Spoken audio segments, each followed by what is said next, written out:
Budak Angon dan Pemuda Berjanggut. Berdirinya Ratu Adil 2025 era Pajajaran baru.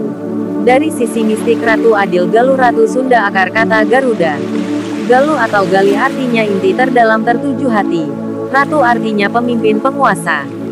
Sunda artinya suci putih bersih bersinar tertuju kepada nurani. Dari sisi mistik Ratu Adil itu tertuju kepada hati nurani pemimpin yang ikhlas. Mengabdi untuk rakyat dan negara.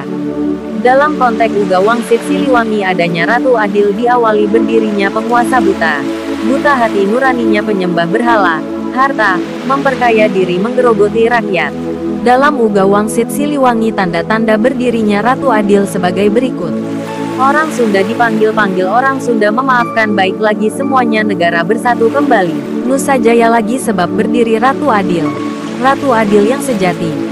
Tapi ratu siapa dari mana asalnya sang ratu? Nanti juga kalian akan tahu sekarang cari oleh kalian Budak Angon. Untuk mengetahui berdirinya Ratu Adil kita harus mengenal Budak Angon.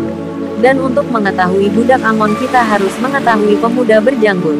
Karena dalam Uga Wangsit Siliwangi dijelaskan Budak Angon sudah tidak ada. Sudah pergi bersama Pemuda Berjanggut. Pergi membuka lahan baru di Lebak Cawene. Untuk mengetahui Lebak Cawane kita harus kembali ke bait Uga Wangsit Siliwangi tentang Ki Santang. Pesan Sang Prabu. Kalian yang di sebelah barat carilah oleh kalian Ki Santang sebab nanti keturunan kalian yang akan mengingatkan saudara kalian dan orang lain. Ke saudara sedaerah ke saudara yang datang sependirian dan semua yang baik hatinya. Suatu saat nanti apabila tengah malam dari Gunung Halimun terdengar suara minta tolong nah itu adalah tandanya. Semua keturunan kalian dipanggil oleh yang mau menikah di Lebak Cawene. Kini mistik Ki Santang berusaha memproses pesan mistik tersebut agar bisa diterima oleh akal rasional di zaman sekarang. Kembali kepada pesan Sang Prabu dalam Uga tersebut yang tidak ikut siapa-siapa segera memisahkan diri ke barat carilah Ki Santang. Artinya buat orang-orang yang ingin mencari jati dirinya carilah jalan spiritual. Karena Ki Santang ini mewakili gelar orang yang lelaku jalan spiritual. Untuk menempuh jalan ke tingkat spiritual harus melampaui kecerdasan intelektual dan kecerdasan emosional. Budak Angon mewakili kecerdasan intelektual yang melawan penguasa buta tertuju kepada para pelajar aktivis mahasiswa yang mengkritisi politik para elit penguasa buta. Di masa itu sosok Budak Angon mengembala daun dan ranting sebagai pelajar yang bergelut dengan buku dan pulpen sibuk dengan kecerdasan intelektualnya.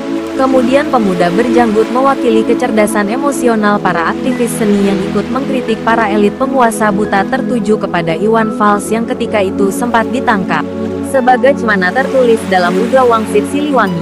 Pada saat itu datang Pemuda Berjanggut datangnya memakai baju serba hitam sambil menyanding sarung tua. Membangunkan semua yang salah arah mengingatkan pada yang lupa tapi tidak dianggap.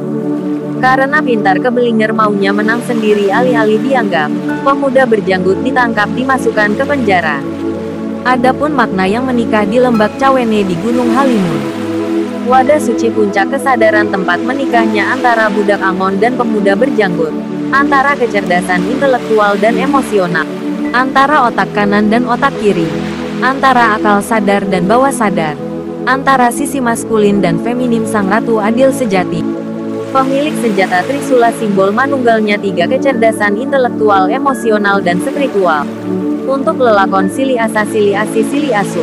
Mengasah ke dalam diri untuk kebersihan hati hingga bersinar menjadi hati nurani yang jernih. Karena hakikatnya Ratu Adil itu tertuju kepada hati nurani sang pemimpin.